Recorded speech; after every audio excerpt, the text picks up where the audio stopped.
Hi hello ನಮಸ್ಕಾರ welcome back to my YouTube channel.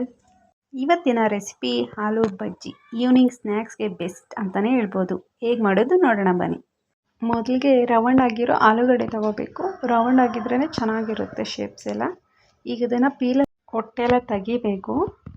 ಇದನ್ನು ಚಿಕ್ಕ ಚಿಕ್ಕದಾಗಿ ರೌಂಡ್ ಶೇಪಲ್ಲಿ ಕಟ್ ಮಾಡ್ಕೋಬೇಕು. ಸ್ಲೈಸರ್ ಇದ್ದರೆ ಸ್ಲೈಸರಲ್ಲೇ ಕಟ್ ಮಾಡ್ಕೋಬೋದು. ನಾನು ಚಾಕುವಲ್ಲೇ ಕಟ್ ಮಾಡ್ಕೋತಾ ಇದ್ದೀನಿ. ಜಾಸ್ತಿ ದಪ್ಪನೂ ಇರಬಾರ್ದು, ಜಾಸ್ತಿ ಸಣ್ಣನೂ ಇರಬಾರ್ದು, ಆ ಥರ ಕಟ್ ಮಾಡ್ಕೊಳ್ಳಿ. ಜಾಸ್ತಿ ದಪ್ಪ ಇದ್ದರೆ ನಾವು ಬಜ್ಜಿ ಹಾಕಿದಾಗ ಅದು ಒಳಗಡೆ ಬೆಂದಿರೋದಿಲ್ಲ. ಇದನ್ನು ಒಂದು ಟೈಮ್ ವಾಶ್ ಮಾಡಿಕೊಂಡು ಈ ಥರ ನೀರಲ್ಲಿ ನೆನೆಸ್ಕೋಬೇಕು. ಇಲ್ಲಾಂದರೆ ಆಲೂಗಡ್ಡೆ ಫುಲ್ ಬ್ಲ್ಯಾಕ್ ಆಗಿಬಿಡುತ್ತೆ. ಈ ಥರ ನೀರಲ್ಲಿ ಹಾಕಿ ನೆನೆಸೋದ್ರಿಂದ ಬ್ಲ್ಯಾಕ್ ಆಗೋದಿಲ್ಲ.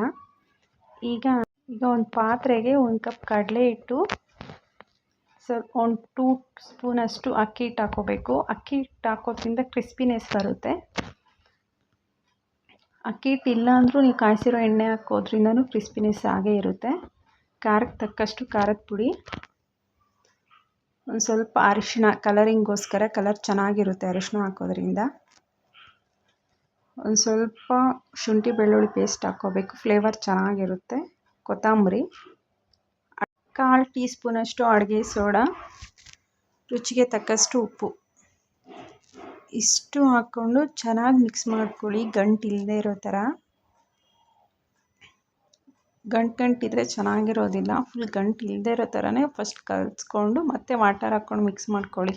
ವಿಂಟರಲ್ಲಿ ಬಜ್ಜಿ ತಿನ್ನಬೇಕು ಅಂತ ಯಾರಿಗೆ ತಾನೇ ಅನಿಸಲ್ಲ ಹೇಳಿ. ಖಂಡಿತ ಒಂದು ಸಲ ಟ್ರೈ ಮಾಡಿ, ಹೇಗಿತ್ತು ಅಂತ ನೀವೇ ಹೇಳ್ತೀರಾ. ಅಷ್ಟು ಚೆನ್ನಾಗಿರುತ್ತೆ ಇದು. ಶುಂಠಿ ಬೆಳ್ಳುಳ್ಳಿ ಇದರಲ್ಲಿ ಒಳ್ಳೆ ಫ್ಲೇವರ್ ಕೊಡುತ್ತೆ. ಈಗ ವಾಟರ್ ಹಾಕ್ಕೊಂಡು ಗಂಟು ಇಲ್ಲದೆ ಇರೋ ಥರ ಕಲಿಸ್ಕೊಳ್ಳಿ. ತೀರಾ ತೆಳುನೂ ಇರಬಾರ್ದು, ತೀರಾ ಮಂದನೂ ಇರಬಾರ್ದು. ನೋಡಿ, ಈ ಕನ್ಸಿಸ್ಟೆನ್ಸಿಗೆ ಕಲಿಸ್ಕೋಬೇಕಾಗುತ್ತೆ. ತೀರಾ ತೆಳು ಇದ್ದರೆ ಆಲೂಗಡ್ಡೆಗೆ ಕೋಟಿಂಗ್ ಆಗೋದಿಲ್ಲ ಸ್ಲೈಸಸ್ಗೆ. ಈ ಥರ ಇದ್ದರೆ ಚೆನ್ನಾಗಿ ಕೋಟ್ ಆಗುತ್ತೆ. ಇಷ್ಟು ಮಾತ್ರ ಇದ್ದರೆ ಸಾಕು ನಮಗೆ. ಈಗ ಕಾಯೋದಕ್ಕೆ ಎಣ್ಣೆ ಇಟ್ಕೊಳ್ಳೋಣ. ಎಣ್ಣೆ ಬಿಸಿ ಆದಮೇಲೆ ಒಂಚೂರು ಹಿಟ್ಟು ಹಾಕ್ಬಿಟ್ಟು ನೋಡಿ, ಎಣ್ಣೆ ಕಾದಿದೆಯಾ ಇಲ್ವೋ ಗೊತ್ತಾಗುತ್ತೆ. ಹಿಟ್ಟೇನಾದರೂ ಮೇಲೆ ಬಂದಿದೆ ಅಂದರೆ ಕಾದಿದೆ ಅಂತ. ಈಗ ಒಂದೊಂದೇ ಸ್ಲೈಸಸ್ನ ಡಿಪ್ ಮಾಡಿಬಿಟ್ಟು ಹಾಕ್ಕೊಳ್ಳಿ. ಎಣ್ಣೆಲಿ ಹಾಕಿದ ತಕ್ಷಣ ನೀವು ಕಲಸೋದಕ್ಕೆ ಹೋಗಬೇಡಿ. ಒಂದು 2 ಮಿನಿಟ್ಸ್ ಹಾಗೆ ಬಿಟ್ಬಿಡಬೇಕು. ಅದಾಗದೇ ಮೇಲೆ ಬರುತ್ತೆ.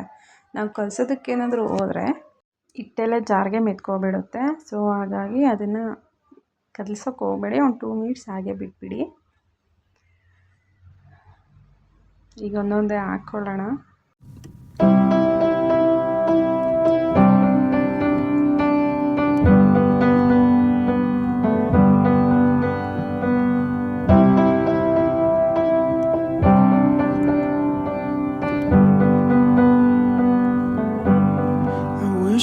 ಒಂದು 50% ಆಗಿದೆ ನೋಡಿ, ಚೆನ್ನಾಗಿ ಫ್ರೈ ಆಗಿದ್ದಾವೆ. ನಿಮಗೇನಾದರೂ ಫುಲ್ ಕ್ರಂಚಿ ಬೇಕು ಅಂದರೆ ನೀವು ಫುಲ್ ಫ್ರೈ ಮಾಡ್ಕೋಬೋದು.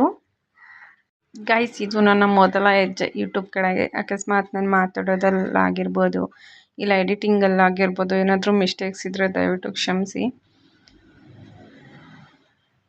ನೋಡಿ, ಇಷ್ಟು ಮಾತ್ರ ಫ್ರೈ ಆದರೆ ಸಾಕು. ಚೆನ್ನಾಗಿ ಬೆಂದಿರುತ್ತೆ ಒಳಗಡೆ ಎಲ್ಲ.